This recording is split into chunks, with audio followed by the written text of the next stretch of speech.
Hey, what's up? Kevlin here, and we are on episode 11. We're going to get to see some more Winry. We're going to get introduced to some new characters. I really like Panina. I wish she was in more episodes.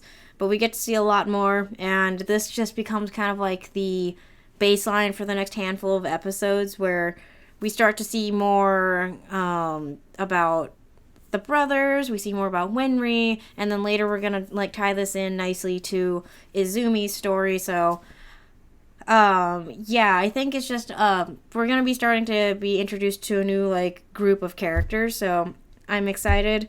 If you guys haven't seen this show, I hope you like the upcoming characters in the next few episodes, and if you've already seen the show, let me know who your favorite character is. I've prefaced this before a while ago in my in the beginning of the series that there are probably spoilers, so if you are not comfortable with that, you might want to skip these videos and see if you can find it somewhere else. I know Crunchyroll has it, at least some of it in English. There are some more subtitled ones if that's what you're into. There are Hulu has it right now, but as of recording this, I am borrowing Rosie's account, so I need to get through this as much as I can, because apparently at the end of 2025, Disney and Hulu are going to merge into one Disney blob, as if they weren't sinking their fangs in enough. But it's on Hulu, and then I think there's another site that has it. I don't remember which one, but it is out there. There are also DVDs of the series for sale. If that is something you're in, I would highly recommend if you have the extra money laying around to get them and watch them. And if you don't like it or don't want to keep it at the end, it's a classic anime series, so someone will definitely take it off your hands. Why am I talking like this? Just find a way to watch it, enjoy it. If you're gonna choose to watch it through here, I hope you enjoy it and get to figure out why everyone is jumping to conclusions in the fandom. But grab your trampolines and let's jump in. Remind me again why we let ourselves get dragged out into this heat to look at a bunch of automail?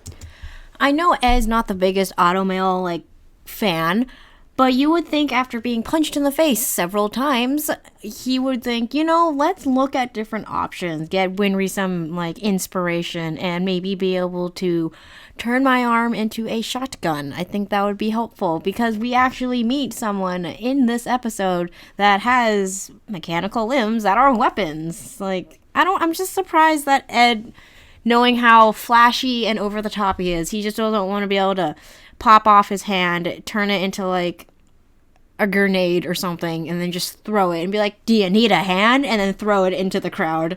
You should have dropped Winry off at the station. Do you think that some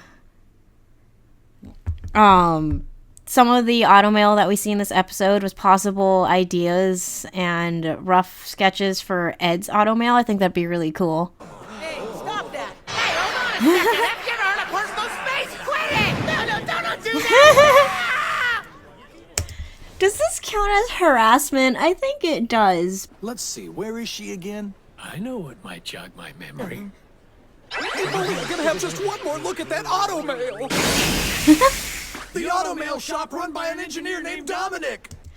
These people, especially these two guys, they really need to understand personal space. Come on, guys. I got you now! You need to boogie, there you go.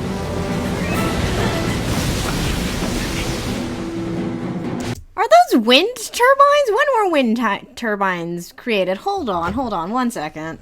12 seconds later. Google says the first electricity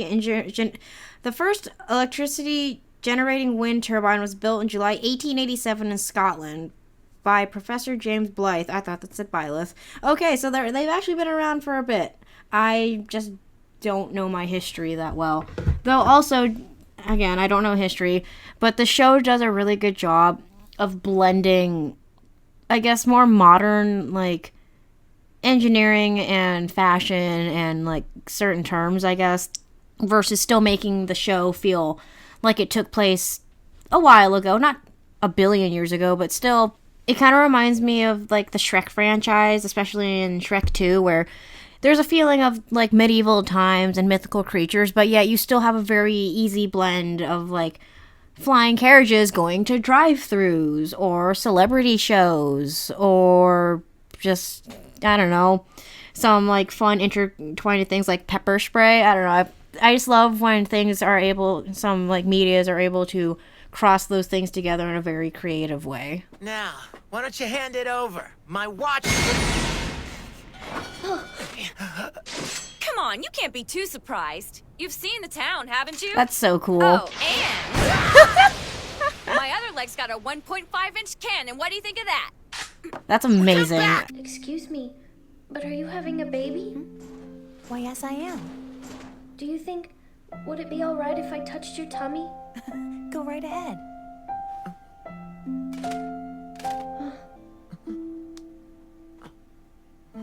It's like there's a miracle in your stomach. Yeah. Wait. Maybe it's just like the gesture of it, but I thought Al couldn't feel things. And yet, the way that was portrayed, they imply that he was able to feel the baby or like the pressure or like whatever. Like, I'm confused. I'm really confused because they made the point of making sure Ed had his left hand on her, but I thought Al couldn't feel anything. Emotionally, he definitely has a lot of emotions. He can definitely feel those, and I feel like both of these boys deserve a trip to therapy after all of this. You look like the most miserable, pathetic girl in the entire world. Nothing annoys me more than mopers like you. He just scoops her up. How lucky she was to have the train or whatever break down in the town known for its auto mail. Or did she somehow like have it in her head that she needed to go there because, you know, auto mail? Like, I don't know. It just seemed horribly convenient, which is okay. I like her. She's cool, so I'm gonna let it slide. No, don't worry. It wasn't you. It's been sealed up using alchemy. Why would he do that? I think I have a pretty good idea why. Something's in here he's too embarrassed to let anyone see. Why does she have a broken mirror? It's a baby! What was he expecting? A pizza? You can't just, like, order a baby like you order a pizza. Al's face. So, that was definitely an episode. We did get to see the new Rush Valley characters. I wish we got to see more of them. But, yeah, I actually enjoyed this episode a lot more than I remember. I remember after the Lab 5 expedition and Hughes' death, I was expecting this to ramp up to, like, not like a crazy fight scene or a death in every episode, but I was expecting something a little bit more, and when I first saw this wasn't it. But I did also got my 2 series, the original 03 and then Brotherhood. I got both of those watch-throughs crossed, so I was wondering, like, this town seems really familiar. I thought we had already seen the automail town. And also, it's weird that we're getting a childbirth episode. And then, much less 2 of them. Because I didn't put 2 and 2 together. Because in the first series, there was Alicia's birth. And then we had this one. So, I saw them pretty much back to back. And I got really confused. I'm like, who? What? This seems like an odd way to play out your cards. And then, of course, we also had in the original series Rose's baby. So I was like, is there a theme going on with all these babies? I'm very confused. There is a theme. It's not necessarily revolved around babies, though. It's just more of the cycle of life and death, which kind of leads into what the brother's teacher is kind of like bringing, like the circle of life and the all is one and one is all kind of thing. So it does make sense in that sense. But it was still really weird I didn't get it until I went back and watched both series individually in a row. So don't make that same mistake that I did, otherwise you might be a bit confuzzled. But until then, I hope your brain gets a break, and I hope you guys have a good one.